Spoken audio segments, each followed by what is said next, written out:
ಜೈ ಶ್ರೀರಾಮ್, ಒಂದೇ ಮಾತರಂ, ಜೈ ಕರ್ನಾಟಕ. ಮತ್ತೆ ಸ್ವಾಗತ ಸುಸ್ವಾಗತ. ಡೇ 37 ಇವತ್ತು ಡಯಟಲ್ಲೂ ಸ್ವಲ್ಪ ಚೇಂಜಸ್ ಮಾಡಿದ್ದೀನಿ. ಚೆನ್ನಾಗಿ ಫೀಲಿಂಗ್ ಇದೆ. ಎಕ್ಸಸೈಸು ಚೆನ್ನಾಗಿದೆ.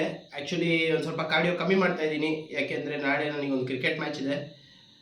ಕ್ರಿಕೆಟ್ ಮ್ಯಾಚಿಂದ ಒಂದು ಬ್ಲಾಗ್ ಬರುತ್ತೆ, ನೋಡಿರಂತೆ. ಏನೇನು ಫುಡ್ ತಿಂದೆ, ಏನೇನು ಚೇಂಜಸ್ ಆಗಿದೆ ನೋಡ್ಕೊಂಬನ್ನಿ.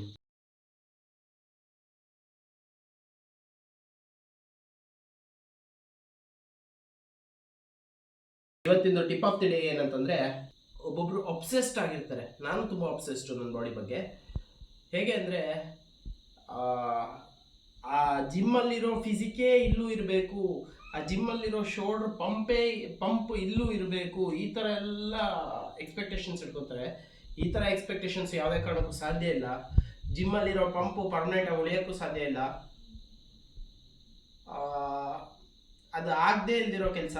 ಆ ಥರದ್ದು ಡ್ರೀಮ್ಸನ್ನ ಇಟ್ಕೋಬೇಡಿ. ಮನೆಗೆ ಬಂದ್ಬಿಟ್ಟು ಬೇಜಾರಾಗುತ್ತೆ. ನನಗೆ ಕೆಲವೊಂದು ಸತಿ ಆಗೋದು ಆ ಥರ. ಬಟ್ ಇತ್ತೀಚೆಗೆ ಗೊತ್ತಾಗಿದೆ, ಇದು ಪಂಪಲ್ಲಿರುತ್ತೆ, ಈಗ ಪಂಪ್ ಇರೋಲ್ಲ. ಬಟ್ ಇದ್ದಿದ್ರಲ್ಲಿ ಇನ್ನೂ ಚೆನ್ನಾಗಿ ಕಾಣಿಸ್ತಾ ಇರುತ್ತೆ ಅನ್ನೋದು ಒಂದು ಖುಷಿ ಆಗುತ್ತೆ ಅಷ್ಟೇ. ತಲೆ ಕೆಡಿಸ್ಕೊಬೇಡಿ, ಪಂಪ್ ಅಂತೂ ಮತ್ತೆ ಬರುತ್ತೆ. ನೀವು ಯಾವ್ದಾದ್ರು ಫೋಟೋಶೂಟು ಮತ್ತೊಂದು ಎಲ್ಲರೂ ಒಂದು ಕಡೆ ಹೋಗ್ತೀರಾ, ಜಸ್ಟ್ ಒಂದು 4 ಟಿಪ್ಸ್ ಹೊಡೆದು ಪಂಪ್ ಮಾಡ್ಕೊಂಡ್ರೆ ತುಂಬ ಚೆನ್ನಾಗಿ ಕಾಣುತ್ತೆ. Thank you for watching. Video ಇಷ್ಟ ಆದರೆ ಲೈಕ್ ಮಾಡಿ, ಶೇರ್ ಮಾಡಿ, ಸಬ್ಸ್ಕ್ರೈಬ್ ಮಾಡಿ.